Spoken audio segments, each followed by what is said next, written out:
Hello everyone, welcome back to my channel. So today we are going to discuss regarding myocardial infarction. So in the previous class हमने पढ़ा था regarding coronary artery disease, ठीक है ना. So all like coronary artery disease, हमारा angina and myocardial infarction, this three topic is like the main thing happen is the atherosclerosis. Okay, so ये सारे classes थोड़े थोड़े रिलेटेड ही होंगे. So previous class आप जरूर देखना, ठीक है ना. So today is the class 2 of the cardiovascular system disorder. So myocardial infection, जिसको हम हार्ट अटैक भी बोलते हैं. आपने सुना होगा कि हार्ट अटैक आ गया, उसको फर्स्ट टाइम आया है, सेकंड टाइम आया, थर्ड टाइम आया ना. सो मायोकार्डियल इन्फेक्शन और हार्ट अटैक.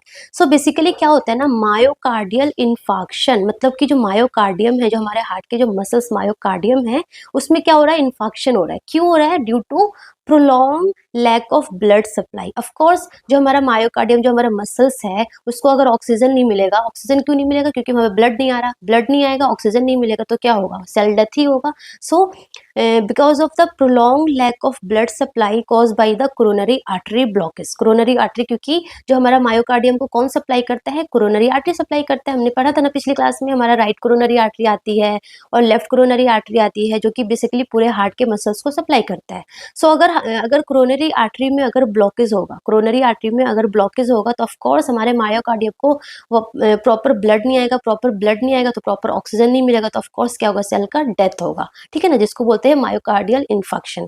सो कॉज क्या है? The most common cause is the coronary artery disease, जो कि हमने पिछली क्लास में पढ़ा था. Coronary artery disease is the most common cause. उसके अलावा लाइक कोरोनरी आर्टरी स्पैज्म या फिर कोरोनरी एम्बोलिज्म भी होता है. सो बेसिकली कॉमन कॉज क्या है? Coronary artery disease.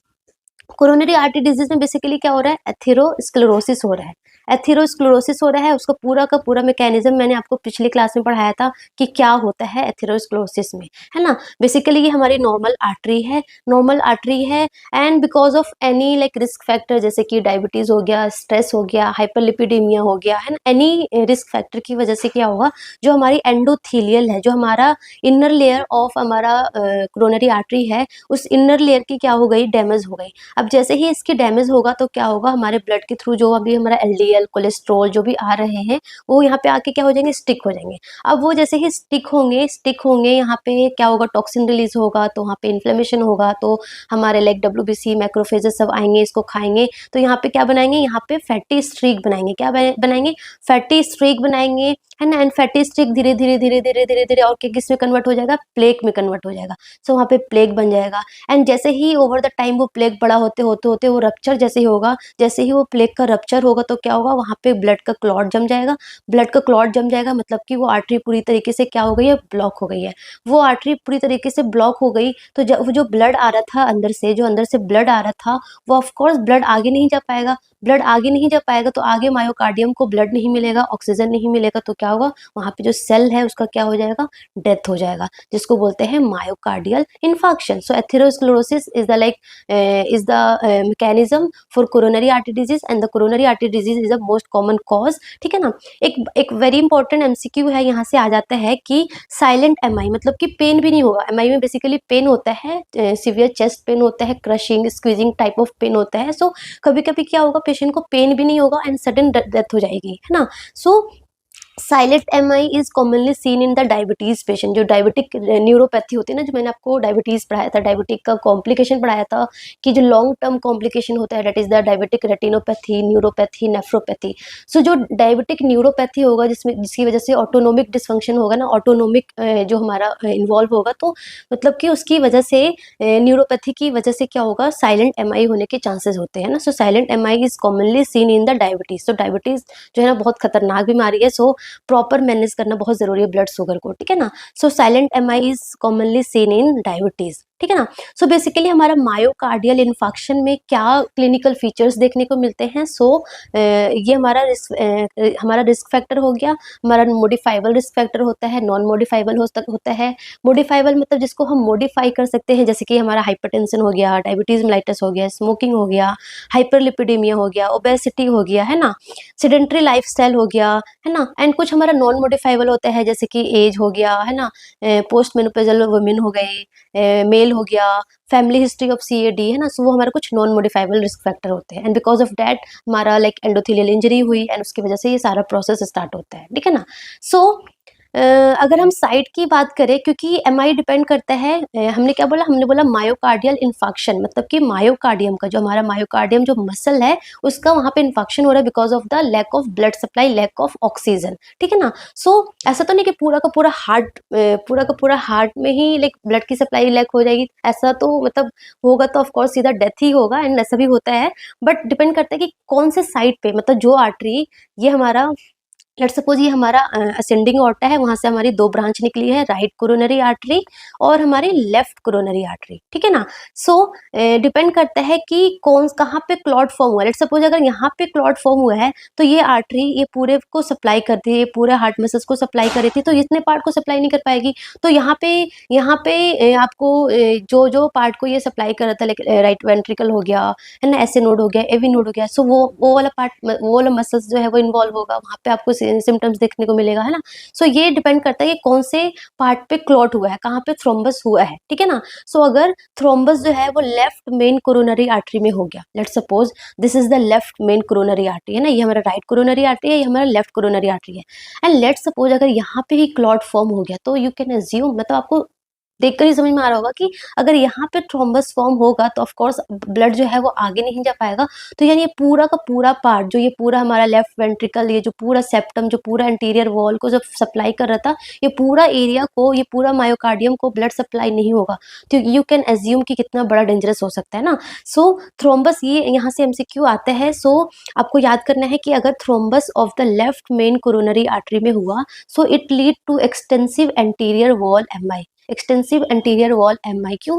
देखो, मैंने आपको पिछली क्लास में भी बताया था कि जो हमारा राइट कोरोनरी आर्टरी है ना, वो रेप्स को सप्लाई करता है। This is the mnemonic to learn, right coronary artery supply to the raps, मतलब कि R is the right atrium को सप्लाई करता है, A is the AV node को सप्लाई करता है, approx 80% AV node is supply by the right coronary artery, and P is the part of SA node को भी सप्लाई करता है, like 60% you can say, and S is the septum को भी supply करता है, पोस्टीरियर इंटरवेंट्रिकुलर सेप्टम को भी हमारा राइट कोरोनरी आर्टरी सप्लाई करते हैं, ठीक है ना।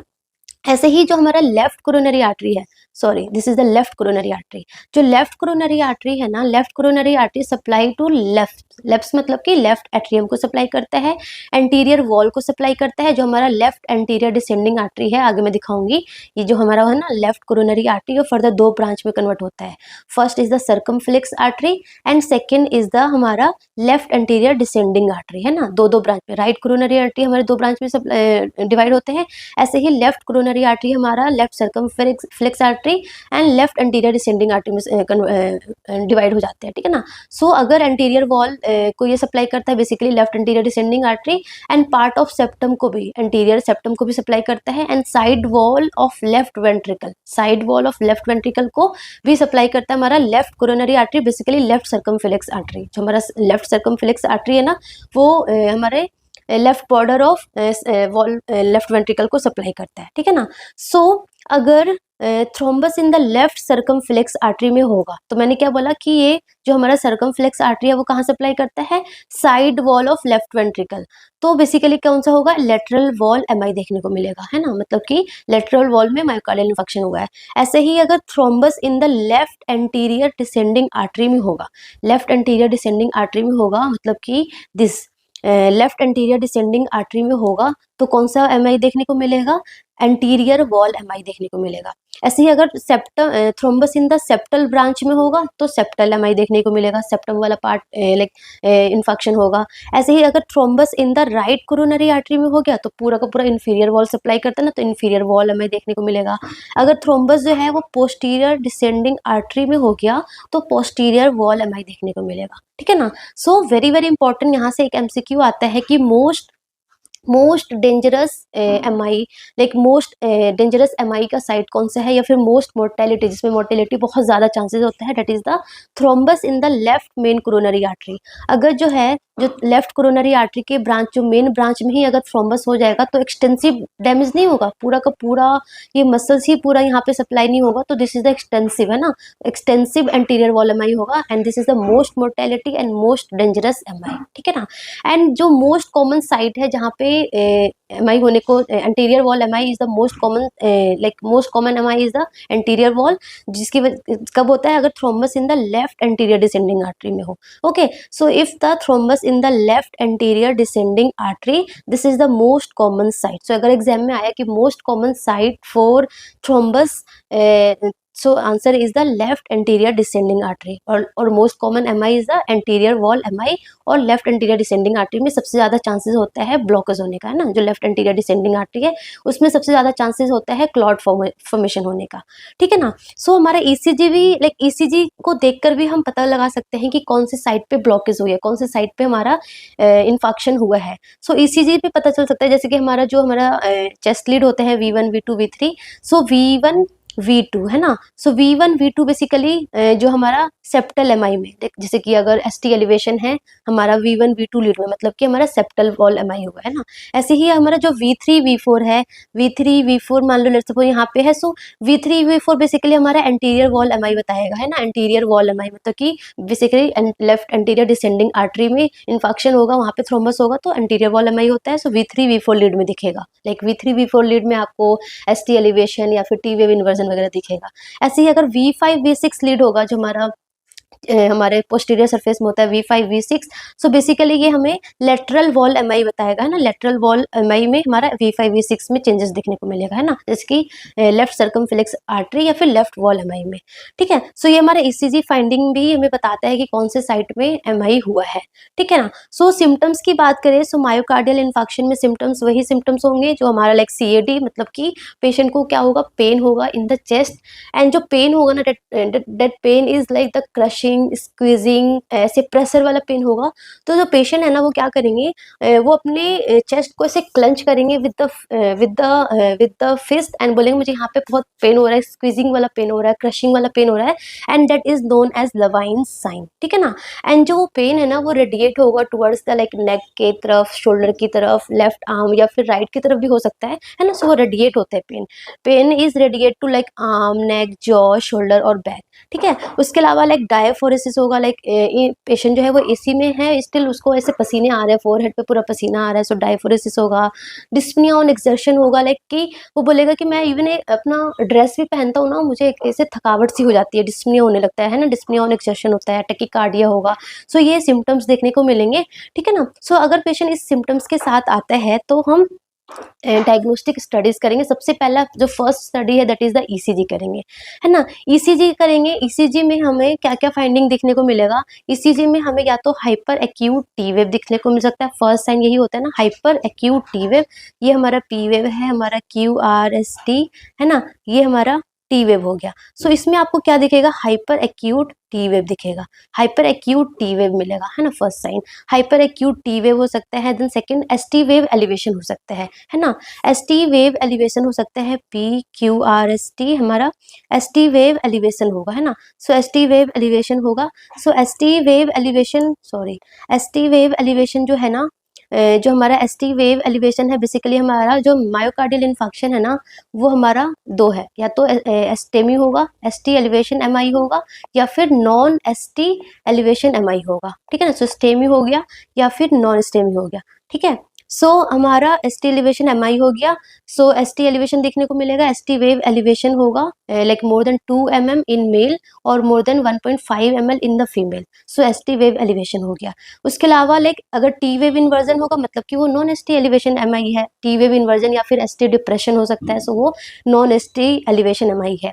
उसके अलावा डीप क्यू वेव, ये तो परमानेंट है, लाइक कि डीप क्यू वेव मतलब दिस इज वेरी इंपॉर्टेंट कि लेट्स सपोज किसी को पहले ही किसी को मायोकार्डियल इन्फेक्शन हुआ है एंड वो आता है, उसका हम ECG करते हैं, लेट्स सपोज उसको MI आया, है ना, उसको ये इवेंट्स आए एंड लाइक वो 3 to 4 आवर्स के बाद हॉस्पिटल आया, तब तक मतलब कि जो ECG फाइंडिंग्स था वो आपको सिर्फ उसमें डीप क्यू वेव दिख रहा है। इट मीन्स कि उसको पहले आ रखा है, पहले मतलब ये डीप क्यू वेव है ना, ऊपर ये बताता है कि पास्ट में इसको कभी MI आ रखा है, क्योंकि जो ये डीप क्यू वेव है ना, this is a permanent damage, वो परमानेंटली रहेगा।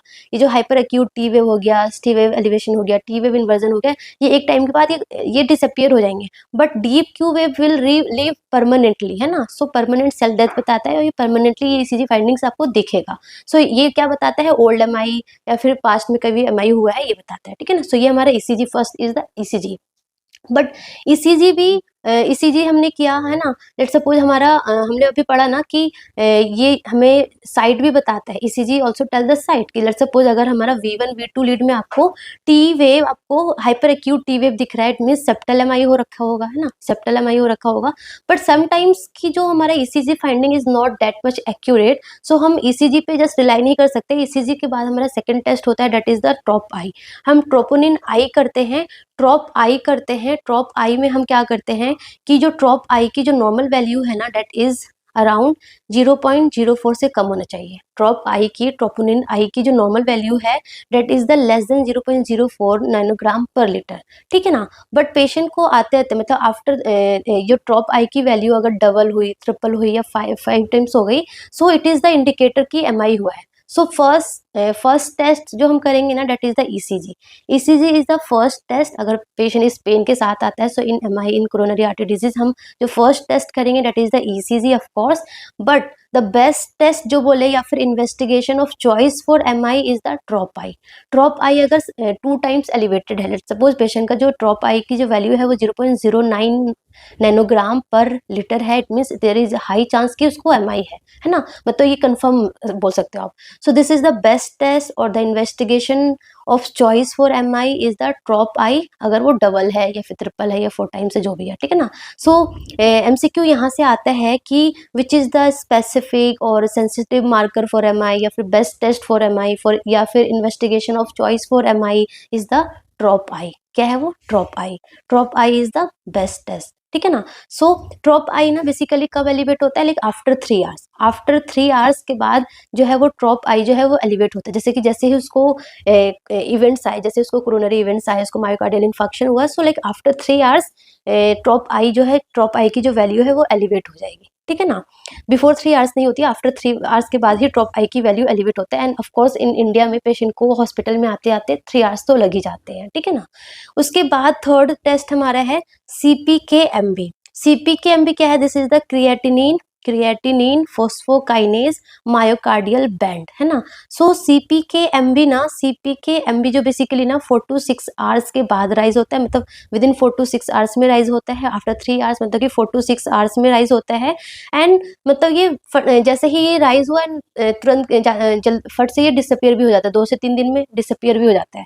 सो वेरी वेरी इंपॉर्टेंट कि it is the reinfection after 72 hours, then this rise. So useful for reinfection, जैसे कि किसी को एक बार इन्फेक्शन हुआ, देन री इन्फेक्शन होगा। सो लाइक आफ्टर 72 आवर्स के बाद तो इसको फॉल हो जाने हैं ना, तो this rise so useful for री इन्फेक्शन के, क्योंकि ड्रॉप आई ना वो एलिवेटेड रहता है स्टिल 7 to 10 डेज तक। बट अगर किसी को एक बार इन्फेक्शन आएगा, देन री इन्फेक्ट आएगा, तो अगेन ये राइज होगा। सो this is the more useful in the री इन्फेक्शन केसेस। सो ये इंपॉर्टेंट है कि री इन्फेक्शन के लिए हमारा कौन सा टेस्ट बेस्ट है, देन दैट इज CPK-MB, ठीक है ना। सो 3 टेस्ट वेरी इंपॉर्टेंट है जो आपको याद करना है, कब राइज होता है, कब उसका पीक लेवल होता है, कब उसका फॉल होता है ना। सो फर्स्ट हमारा है CPK-MB। CPK-MB जो है ना, डेट राइज कितने में, 4 to 6 आवर्स में ये राइज होता है, इंक्रीज होता है इसकी वैल्यू। एंड 24 आवर्स पे पीक होता है, एकदम पीक वैल्यू होता है। एंड 48 to 72 आवर्स में ये फॉल हो जाता है, खत्म हो जाती है। ऐसे ही जो हमारा ट्रॉप टी है वो 3 आवर्स के बाद राइज होता है, 24 आवर्स पे पीक होता है, एंड 10 to 14 डेज के बाद ये फॉल हो जाता है, ठीक है ना। ट्रॉप आई जो है ना, दैट इज 3 आवर्स के बाद ये एलिवेट होता है, पीक सेम 24 आवर्स पे इसका पीक होता है, एंड 7 to 10 डेज में ये क्या हो जाते हैं, फॉल हो जाते हैं, ठीक है ना। ये वेरी वेरी इंपॉर्टेंट है। देखो ट्रॉप आई ट्रॉप टी दोनों का राइज जो है आफ्टर 3 आवर्स के बाद होता है, एंड पीक 24 आवर्स में ही होता है, 24 आवर्स सबका पीक है। एंड लाइक ट्रॉप टी जो है वो 10 to 14 डेज तक एलिवेटेड रहता है, और ट्रॉप आई जो है वो 7 to 10 डेज तक एलिवेटेड रहता है, ठीक है ना। सो फर्स्ट टू ये हमारा हो गया CPK-MB, ट्रॉप टी एंड ट्रॉप आई। सो ये 3 आवर्स के बाद का रिजल्ट बताएगा, लाइक आफ्टर 3 आवर्स के बाद ये इंक्रीज होगा, ये रेज होगा, ठीक है ना। बट द फर्स्ट टेस्ट, अगर एग्जाम में ये MCQ आया कि first to rise in MI is the like heart fatty acid binding protein या फिर मायोग्लोबिन जो कि 1 to 3 आवर्स जैसे ही इवेंट्स होगा, जैसे ही इन्फेक्शन होगा, so like with in 1 to 3 hours में मायोग्लोबिन जो है वो इंक्रीज हो जाता है। मायोग्लोबिन क्या हो जाता है, इंक्रीज हो जाता है। बट द इंपॉर्टेंट थिंग कि जो मायोग्लोबिन है ना, वो हमारे स्केलेटल मसल्स में भी होता है, तो हो सकता है कि स्केलेटल मसल्स का भी डैमेज हो रहा हो, इस वजह से मायोग्लोबिन रिलीज हो रखा है। So this is not specific, जो मायोग्लोबिन है ना वो स्पेसिफिक नहीं है इसलिए, है ना। राइज तो सबसे पहले होता है, like with in 1 to 3 hours में मायोग्लोबिन जो है वो राइज हो जाता है, बट ये इतना स्पेसिफिक नहीं है क्योंकि skeletal muscle also release myoglobin, ठीक है ना। So first to rise in MI या फिर अर्ली मार्कर बोले तो हमारा मायोग्लोबिन या फिर heart fatty acid binding protein है, ठीक है ना। बट बेस्ट टेस्ट कौन सा है, that is the trop I. And सबसे लेट में कौन राइज होता है, that is the LDH. LDH जो है वो सबसे लेट में राइज होता है। So this slide is very very important for exam point of view, for MCQ exam point of view, है ना। हमारा कार्डियक बायोमार्कर जो हमने पढ़ा है ना, कार्डियक बायोमार्कर। सो ये हमारा कार्डियक बायोमार्कर कब कौन एलिवेट होता है, कब कौन लाइक फॉल होता है, पीक कब होता है ना। कौन सा सबसे बेस्ट टेस्ट है, फर्स्ट कौन राइज होगा, फर्स्ट हमारा मायोग्लोबिन, बेस्ट हमारा ट्रॉप आई, एंड सबसे लेट हमारा एलडीएच। री इन्फेक्शन के लिए हम सीपीके एमबी करते हैं, ठीक है ना। सो ये हमारा डायग्नोस्टिक स्टडीज हो गया, ठीक है। उसके बाद हमारा हमने क्या बोला कि हमारा जो मायोकार्डियल इन्फेक्शन है ना, मायोकार्डियल इन्फेक्शन हमारा या तो हमारा एसटी एलिवेशन मायोकार्डियल इन्फेक्शन आएगा, या तो हमारा non ST elevation myocardial infection आएगा, है ना। सो बेसिकली जो हमारा एसटी एलिवेशन मायोकार्डियल इन्फेक्शन है, this is the more dangerous. Basically anterior wall जो एमआई है वो बेसिकली उसमें एसटी एलिवेशन एमआई होता है। सो इसका मैनेजमेंट अलग है। And non ST elevation MI जो है, जिसमें लाइक बेसिकली आपको टी वेव इन्वर्जन देखने को मिलेगा, है ना। सो इसका मैनेजमेंट अलग है, ठीक है ना। ये थोड़ा लेस डैमेज होता है comparison to ST elevation MI, ठीक है। सो एसटी एलिवेशन एमआई का क्या क्या मैनेजमेंट है, अब ये ध्यान से सुनो। सो इसका मैनेजमेंट का आपको निमोनिक क्या याद करना है, mon. Mon is the mnemonic for treatment of ST elevation MI. So सबसे पहले पेशेंट आया, हमने उनका ईसीजी किया, हमने उनका ट्रॉप आई किया, एंड वो एलिवेटेड है। ईसीजी में आपको पता चला कि उसको अंटीरियर वॉल एमआई है, क्योंकि V1 V2 लीड्स में आपको एसटी एलिवेशन दिख रहा है, तो अंटीरियर वॉल एमआई है ना। सो अंटीरियर वॉल एमआई है, तो आप क्या करोगे, you have to give the treatment. तो आपने सबसे पहले पेशेंट को क्या लगाया, ऑक्सीजन लगाया। जब पेशेंट का पहले सैचुरेशन चेक किया। ऑफकोर्स जब पेशेंट आएंगे तो हमें पूरा का पूरा लाइक वाइटल्स मॉनिटर करना होता है, like BP, heart rate, saturation, each and everything. So जब आप सैचुरेशन मॉनिटर किया तो सैचुरेशन में आपको पता चला कि सैचुरेशन जो है वो लेस देन 95% है, तो आप क्या दोगे, ऑक्सीजन दोगे। ऑफकोर्स सैचुरेशन कम है तो क्या देंगे, हम ऑक्सीजन देंगे। सो हम ऑक्सीजन दे सकते हैं या तो nasal cannula, face mask, vanity mask, या फिर रीब्रीदिंग मास्क के थ्रू हम क्या दे सकते हैं, ऑक्सीजन दे सकते हैं, डिपेंडिंग ऑन द कंडीशन। कितना SpO2 कम है, तो जितना कम है उतना हमें हाई फ्लो ऑक्सीजन देना होगा। तो like high flow, maximum high flow हम किसके थ्रू दे सकते हैं, रीब्रीदिंग मास्क के थ्रू दे सकते हैं, ठीक है। तो हमने ऑक्सीजन दे दिया। देन हम क्या देंगे, वहाँ पे क्लॉट फॉर्म हो रखे हैं ना, मतलब कि फर्दर क्लॉट फॉर्म ना हो। हमारा जो मेन मोटिव है कि फर्दर और क्लॉट फॉर्म ना हो, मतलब जो क्लॉट ऑलरेडी फॉर्म हो गया उसको तो हमें डिसॉल्व करना ही है, बट फर्दर क्लॉट फॉर्म ना हो, इसलिए हम पेशेंट को क्या देंगे, एस्पिरिन देंगे, एंटी प्लेटलेट्स ड्रग देंगे। एंड एंटी प्लेटलेट्स मतलब A is the anti plate, O is the oxygen. मतलब ये जो मैं सीक्वेंस बता रही हूँ, दैट इज द सीक्वेंस कि पहले हम ऑक्सीजन देंगे, देन हम एंटी प्लेटलेट्स देंगे।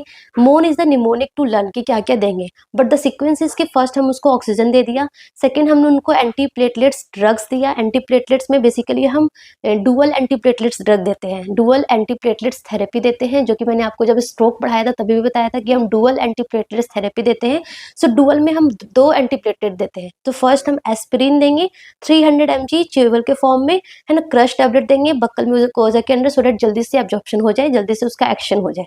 एंड सेकेंड हम एंटी प्लेटलेट देंगे क्लोपिडोग्रेल 300 mg, ठीक है ना। सो डुअल एंटी प्लेटलेट थेरेपी देते हैं, इन एसटी एलिवेशन एमआई में भी देते हैं, नॉन एसटी एलिवेशन एमआई आगे हम पढ़ेंगे उसमें भी देते हैं, अनस्टेबल अंजाइना में देते हैं। आगे जब हम अंजाइना जब पढ़ेंगे तो अंजाइना में बताऊंगी मैंने मैनेजमेंट। एंड जो ट्रांजिएंट इस्कीमिक अटैक जो होता है, स्ट्रोक, है ना, उसमें भी हम डुअल एंटी प्लेटलेट थेरेपी देते हैं। इसका मेन मोटिव क्या होता है कि it will prevent further clot formation. Already artery में क्लॉट फॉर्म हो रखी है, सो फर्दर क्लॉट फॉर्म ना हो, सो हम क्या देते हैं, डुअल एंटी प्लेटलेट थेरेपी देते हैं, ठीक है ना। सो ऑक्सीजन दे दिया, डुअल एंटी प्लेटलेट थेरेपी दे दिया। And N is the nitroglycerin. So हम सबलिंगुअल हम नाइट्रोग्लिसरीन देते हैं। एंड नाइट्रोग्लिसरीन क्या है, नाइट्रोग्लिसरीन हमारा वेजोडाइलेटर है, वेजोडाइलेटर है तो हम नाइट्रोग्लिसरीन देंगे, है ना।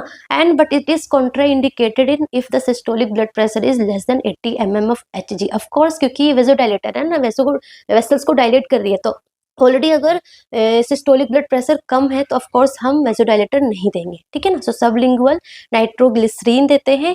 And the M is the morphine देते हैं।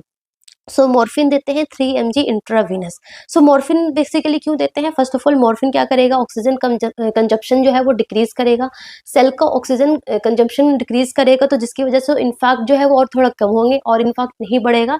एंड ऑल्सो जो पल्मोनरी एडिमा भी ये डिक्रीज करता है, सो इसलिए हम मॉर्फिन देते हैं, ठीक है ना। सो हमने ऑक्सीजन दिया, हमने डुअल एंटीप्लेटलेट थेरेपी दिया, नाइट्रोग्लिसरीन दिया और हमने मॉर्फिन दिया, ठीक है ना। सो ये देने के बाद सेकंड ड्रग हमारा है आईवी मेटाप्रोलोल भी देते हैं to decrease the heart rate कम होगा, ऑफ कोर्स ऑक्सीजन कंजम्पशन भी कम होगा। एंड हमारा यही मोटिव है, क्योंकि ऑलरेडी ब्लड सप्लाई नहीं हो रहा है आगे, है ना, आगे ब्लड सप्लाई नहीं हो रहा है, तो अगर हमने ब्लड सप्लाई नहीं हो रहा मतलब कि ऑक्सीजन नहीं जा रहा, तो हमारा मोटिव होगा कि मायोकार्डियल का कुछ ऐसा कर दे, मायोकार्डियल सेल्स का, कि उसका जो ऑक्सीजन कंजम्पशन है वो कम हो जाए, है ना। सो हम ऑक्सीजन कंजम्पशन हम कम करते हैं, ठीक है ना। सो हार्ट रेट कम करेगा, ऑक्सीजन कंजम्पशन कम करेगा, सो हम आईवी मेटाप्रोलोल देते हैं। थर्ड ड्रग्स में हम आईवी फ्यूरोसिमाइड या फिर टॉर्सिमाइड देते हैं बोलस के फॉर्म में। ये एक्ट एज अ डायूरेसिस की तरह काम करता है, तो लाइक जो लोड ऑफ द हार्ट है ना वो कम करेगा, ठीक है ना, क्योंकि ऑफ कोर्स कम वहाँ पे लोड आएगा तो कम लोड जो है वो कम हो जाएगा, सो लोड कम करेगा। प्लस हम आईवी इनहेलर प्रेलेट देते हैं, that is the ACE inhibitor, है ना, एंजियोटेंसिन कन्वर्टिंग एंजाइम्स इनहिबिटर है। सो आईवी इनेला प्रिलेट देते हैं, जो कि क्या करते हैं, प्रीलोड एंड आफ्टर लोड को कम करता है, ठीक है ना। एंड फिफ्थ हम इंजेक्शन इनोक्सापैरिन देते हैं, जिसको हम क्या बोलते हैं, क्लेक्सिन भी बोलते हैं, लो मोलिकुलर वेट हिपैरिन, है ना, इंजेक्शन क्लेक्सिन या फिर लो मोलिकुलर वेट हिपैरिन भी बोलते हैं, सबक्यूटेनियस देते हैं, है ना। ये क्यों देते हैं? To destroy the clot and further clot formation, again वही सेम थिंग है ना। सो ये देते हैं। एंड सिक्स्थ हम फिर क्या करेंगे, पेशेंट को कैथ लैब में लाएंगे। सो मतलब ये सारा, मतलब ये नहीं एकदम स्लोली स्लोली करें, ये बहुत ऐसे फास्ट होता है। सो हमने पेशेंट को ऑक्सीजन दे दिया, हमने प्रॉपर मोन थेरेपी दिया, आईवी मेटाप्रोलोल दे दिया, है ना, फ्यूरोसिमाइड टॉर्सिमाइड दिया, एंड कंटिन्यूस बीपी वगैरह मॉनिटर तो चल रहा है पेशेंट का, ठीक है ना। इनेलेप्रिल दिया और हमने इंजेक्शन इनोक्सापैरिन भी दिया। एंड हम पेशेंट को फटाफट हम कैथ लैब में लाएंगे। कैथ लैब में लाके हम क्या करेंगे, मैंने आपको सीएडी में मैंने आपको पढ़ाया था, कोरोनरी आर्टरी डिजीज में हम क्या करेंगे, परक्यूटेनियस कोरोनरी इंटरवेंशन करते हैं। सो हम पेशेंट को कैथ लैब में लेके आए। कैथ लैब में हमने क्या किया, पेशेंट का फिमोरल आर्टरी पंक्चर किया। फिमोरल आर्टरी पंक्चर करने के बाद सबसे पहले तो हमने कोरोनरी एंजियोग्राफी की, मतलब कि हमने कोरोनरी आर्टरी को हमने विजुअलाइज किया, हमने देखा कि कहाँ पे क्लॉट बना हुआ है, कौन सी जगह पे क्लॉट बना हुआ है, वो हमें दिख गया, क्योंकि हमने हमने टॉप आई किया था, हमने क्या बोलते हैं ईसीजी किया था, तो उसमें हमें पता चला था कि इस साइट पे है, but exact location, exact site, कितना बड़ा क्लॉट है, कितना बड़ा वहाँ पे प्लेग बना हुआ है, ये सब तो पता नहीं है ना। तो ये सब हमें पता चल जाएगा कोरोनरी एंजियोग्राफी से। कोरोनरी एंजियोग्राफी करेंगे एंड देन बलून एंजियोप्लास्टी कर देंगे, बलून एंजियोप्लास्टी कर देंगे, है ना। that is known as primary percutaneous coronary intervention। सो मैं आपको इमेज दिखाती हूँ परक्यूटेनियस इंटरवेंशन का। Yes, this is the image जो मैंने आपको पिछली क्लास में भी समझाया था, कि हम फिमोरल आर्टरी या फिर रेडियल आर्टरी के थ्रू हम एक स्टंट डालते हैं, and this stunt containing the tip पे कैथेटर होता है, बलून होता है, एंड वो आता है अंदर, जहाँ पे क्लॉट बना होता है उसको पुश कर देता है, एंड वहाँ पे स्टंटिंग कर देते हैं, है ना, वहाँ पे स्टंट परमानेंटली रहता है, एंड देन जो कैथेटर था उसको हम हटा देते हैं, so like proper good flow start हो जाता है। सो ये हमारा होता है परक्यूटेनियस कोरोनरी इंटरवेंशन, ठीक है ना। सो परक्यूटेनियस कोरोनरी इंटरवेंशन होता है ये हमारा। सो ये सारी चीजें हमने किया, ये सारा ड्रग्स वगैरह दिया, हम पेशेंट को कैथ लैब में लेके आए, फिमोरल आर्टरी को हमने पंक्चर किया, हमने एंजियोग्राफी की, देखा, एंड हमने क्या कर दिया, हमने प्राइमरी परक्यूटेनियस कोरोनरी इंटरवेंशन दिया, है ना। So main treatment of choice, then the question is for like MCQ wise, कि main treatment of choice for ST elevation MI is the percutaneous coronary intervention. आई पसंद में। सो मेन ट्रीटमेंट, जो treatment होगा, कि वहाँ पे क्या बना हुआ है, वहाँ पे प्लेग बना हुआ है, सो प्लेग को हटाया, that is the main treatment of choice for ST elevation MI, that is the primary percutaneous coronary intervention. Then the very very important, कि हमने इतनी सारे लाम ताम पढ़े कि यार इतना सारा चीज है, तो कितने टाइम, मतलब कितना एक हर चीज का एक टाइम होता है, एक विंडो पीरियड होता है, जैसे कि हमने स्ट्रोक में पढ़ा था, एक विंडो पीरियड है कि within that period of time में हमें थ्रोम्बोलाइसिस करना है। ऐसे ही यहाँ पे भी एक टाइम पीरियड है, जैसे ही पेशेंट आया, फ्रॉम पेशेंट आया टू परक्यूटेनियस कोरोनरी इंटरवेंशन जो हम करेंगे, जब हम डिवाइस करेंगे, जब हम ये डिवाइस डालेंगे, तब तक का टाइम कितना होना चाहिए, लेस देन 90 मिनट। मतलब कि आपने ये जितने इंटरवेंशन दिए ना, आपने मोन थेरेपी दिया, आपने पेशेंट को आईवी मेटाप्लोली सारे ड्रग्स वगैरह दे दिया, देन आपने पेशेंट को कैथ लैब में लेके आए, पेशेंट को आपने फीमोरल आर्टरी पंक्चर किया, एंजियोग्राफी किया, एंजियोप्लास्टी किया। सो आपको from the door to device time कितना होना चाहिए? It should be less than 90 minute होना चाहिए। मतलब कि जब पेशेंट आपके पास आएगा, आने से विद इन 90 मिनट्स में आपको परक्यूटेनियस कोरोनरी इंटरवेंशन आपको करना ही करना है, इससे ज़्यादा ऐसे प्रोलॉन्ग नहीं करना है, ठीक है ना? ठीक है, सो ये हुआ। बट लेट्स सपोज पेशेंट जो है कोई रूरल एरिया में है, वहाँ पे इतना बड़ा सिस्टम नहीं है कि वहाँ पे कैथ लैब प्रेजेंट नहीं है। सो क्या कैथ लैब अगर प्रेजेंट नहीं है तो क्या हम उनको लाइक हायर सेंटर में भेज देंगे? वहाँ पे 3-4 घंटे लग रहे हैं जाने में, तो उसका वेट करेंगे? नो, क्योंकि ऐसा हो सकता है ना कि हॉस्पिटल 3-4 घंटे की दूरी पे है, तो हमारा तो है कि हमारा मोटिव है कि लेस देन 90 मिनट में पेशेंट का डूर टू डिवाइस टाइम हो जाना चाहिए परक्यूटेनियस कोरोनरी इंटरवेंशन। बट उसको जाने में ही 4-5 घंटे लग जाए, तब तक तो कितना ज़्यादा डैमेज हो जाएगा, एक्सटेंसिव डैमेज हो जाएगा। So but if cath lab is not present, then हम क्या करते हैं? थ्रोम्बोलाइसिस करते हैं। कहाँ पे? इन एसटी एलिवेशन एमआई में। सो अगर अगर हमारा कैथ लैब प्रेजेंट नहीं है तो हम थ्रोम्बोलाइसिस करेंगे। थ्रोम्बोलाइसिस में हम क्या देते हैं? हम ड्रग्स देते हैं। ड्रग्स बेसिकली क्या करते हैं ना, जो वहाँ पे फाइब्रिन बना है, इनसोल्यूबल फाइब्रिन बना है, वो क्या हो जाएगा? वो फाइब्रिन जो है वो सोल्यूबल बन जाएगा, हो जाएगा, एंड वो डिजोल्व हो जाएंगे, है ना? सो प्लाज्मिन बेसिकली हम देते हैं। प्लाज्मिन क्या करेगा? इनसोल्यूबल फाइब्रिन को सोल्यूबल फाइब्रिन में कन्वर्ट कर देगा, एंड वो प्रॉपर फर्दर डिजोल्व हो जाएगा, ठीक है? सो हम ड्रग्स देते हैं। ड्रग्स में जैसे कि हम एल्टीप्लेज, रेटिप्लेज या फिर टेनेक्टिप्लेज या फिर स्टेप्टोकाइनेस, कोई भी ड्रग देते हैं according to body weight and देते हैं, एंड वो प्लाज्मिन क्या करते हैं? इनसोल्यूबल को सोल्यूबल में कन्वर्ट करता है, वहाँ से फिर जो क्लॉट बने वो क्या हो जाएगा? डिसॉल्व हो जाता है, ठीक है ना? एंड वेरी वेरी इंपॉर्टेंट कि अगर हम थ्रोम्बोलाइसिस करते हैं ना, सो डूर टू निडल टाइम, मतलब जब पेशेंट आया टू निडल टाइम, मतलब कि फ्रॉम पेशेंट आया टू थ्रोम्बोलाइसिस जो है वो लेस देन 30 मिनट्स होना चाहिए, ठीक है? So door to device time, मतलब door to percutaneous coronary intervention time जो है वो लेस देन 90 मिनट है। बट अगर हम थ्रोम्बोलाइसिस कर रहे हैं तो it should be done within 30 मिनट्स में कर देना चाहिए, ठीक है ना? सो विद इन 30 मिनट्स में हमने किया करने के बाद हमने 0 मिनट्स पे हमने क्या बोलते हैं, ईसीजी लिया तो देखा कि यहाँ पे ST elevation let's suppose 2 mm है। लेट्स सपोज यहाँ पे जो एसटी एलिवेशन है ना वो 2 mm है, ठीक है ना? देन हमने 60 मिनट्स पे हमने ईसीजी किया, देखा कि अब पेशेंट का जो एसटी एलिवेशन है लेट्स सपोज 1.5 mm हो गया, एंड देन 90 मिनट्स पे पेशेंट का जो क्या बोलते हैं एसटी एलिवेशन है वो 1 mm हो गया। मतलब कि ये क्या हो रहा है? धीरे धीरे क्या हो रहा है? एसटी एलिवेशन कम हो रहा है, मतलब कि इसको क्या बोलेंगे? सक्सेसफुल थ्रोम्बोलाइसिस, सक्सेसफुल हो गया है ना? सो बट अगर ये नहीं हुआ, अगर 0 मिनट पे 2 mm है, 60 मिनट पे भी लेट्स सपोज 2 mm है, या फिर और 2.5 mm तक, या तो कम नहीं हुआ या तो और इंक्रीज हो रहा है, it means if ST elevation is not coming down और नॉट डिक्रीज, मीन्स कि जो थ्रोम्बोलाइसिस है वो क्या हो गया? Failure of thrombolysis.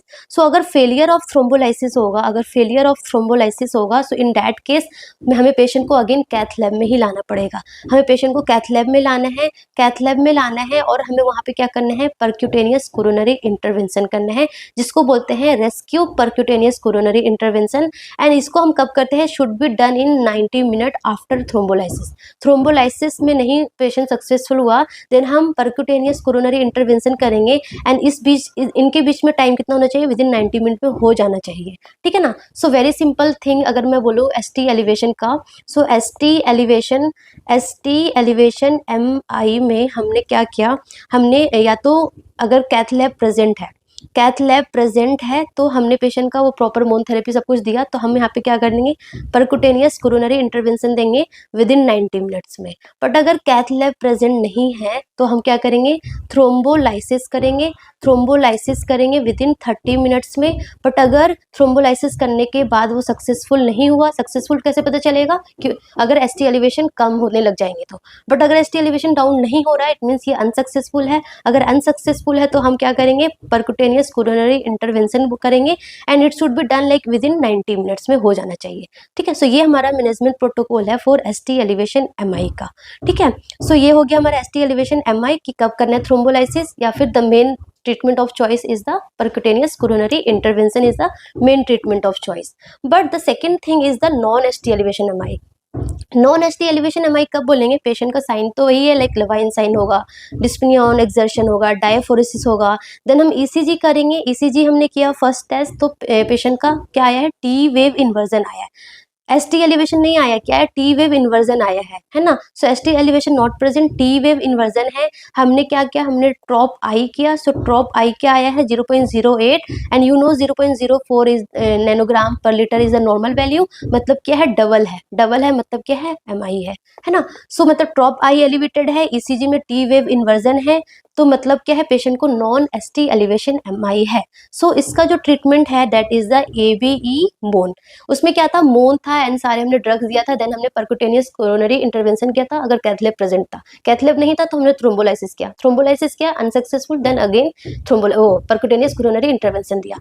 बट यहाँ पे ट्रीटमेंट क्या होगा, यहाँ पे thrombolysis is first of all, यहाँ पे जो थ्रोम्बोलाइसिस है ना दैट इज द कॉन्ट्राइंडिकेटेड है, ठीक है ना। So in non S T elevation M I में हम क्या देंगे, एवीई मोन देंगे, मतलब कि एविसिक्सिमैब GP2B3 हमारा जो ड्रग है इंट्राविनस देंगे।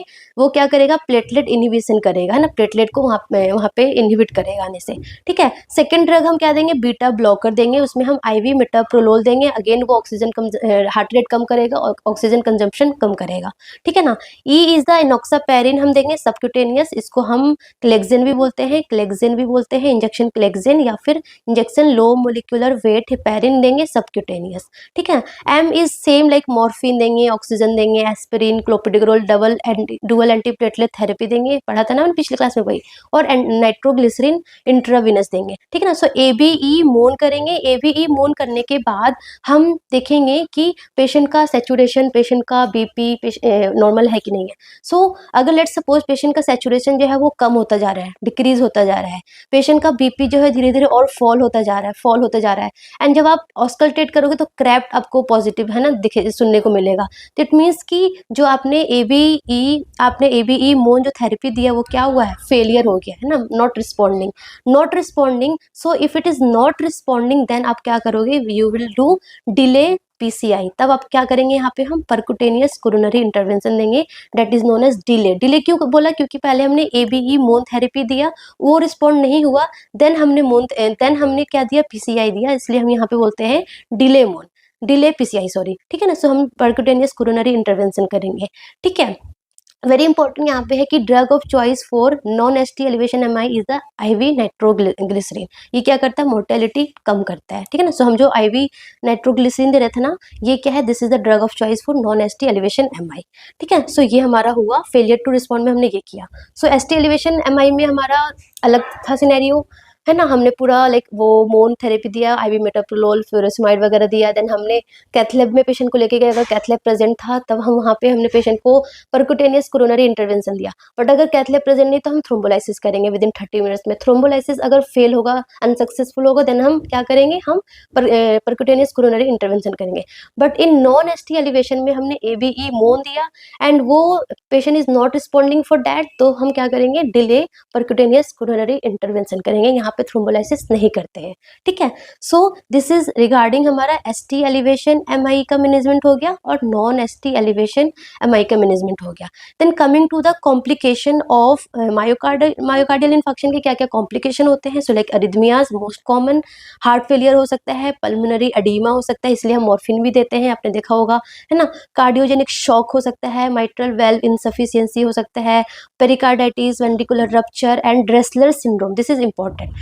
ड्रेसलर सिंड्रोम में क्या होता है ना, तीन चीजें देखने को मिलती है, pericarditis, pericardial infusion and pleural infusion देखने को मिलता है। सो बेसिकली जो हमारा ड्रेसलर सिंड्रोम है ना, ये like several week to month के बाद, मतलब किसी को एमआई हो उसके like several week to month के बाद आपको ड्रेसलर सिंड्रोम देखने को मिलता है, ठीक है ना। सो ये हमारा कॉम्प्लिकेशन ऑफ एमआई है। एंड जब लाइक पेशेंट जब तक एडमिट होगा, प्रॉपर आपको वाइटल्स मॉनिटर करते रहना है, प्रॉपर पोजिशनिंग देनी है, सेमीफॉलर्स, हमें लाइक इनिशियली में तो हमें पेशेंट को बहुत स्ट्रिक्ट बेड रेस्ट देते हैं, क्योंकि मायोकार्डियम को ऑलरेडी ऑक्सीजन नहीं मिल रहा है, पेशेंट और थोड़ा बहुत लाइक वॉक करेगा, चलेगा, थोड़ा स्ट्रेस लेगा, तो मतलब कि हार्ट को और ज्यादा ऑक्सीजन चाहिए, ऑलरेडी ऑक्सीजन नहीं मिल रहा और ऑक्सीजन चाहिए तो और डैमेज ज्यादा हो सकता है ना। सो स्ट्रिक्ट बेड रेस्ट देना है इनिशियली, हमें प्रॉपर पेशेंट को एजुकेट करना है रिगार्डिंग लाइफस्टाइल मॉडिफिकेशन, डाइट के लिए, है ना, हमें प्रॉपर पेशेंट को एजुकेट करना है। सो ये हमारा लाइक मैनेजमेंट होगा, मैनेजमेंट प्रोटोकॉल है ये पूरा, ठीक है। कॉम्प्लिकेशन ऑफ एमआई ये है, हमारा क्या क्या कॉजेज है वो आपको समझ में आ गया, ठीक है ना। हमारे कार्डियक बायोमार्कर्स जो है, this is very very important, कौन कब एलिवेट होगा, कब किसका पीक होगा, कब फॉल होगा,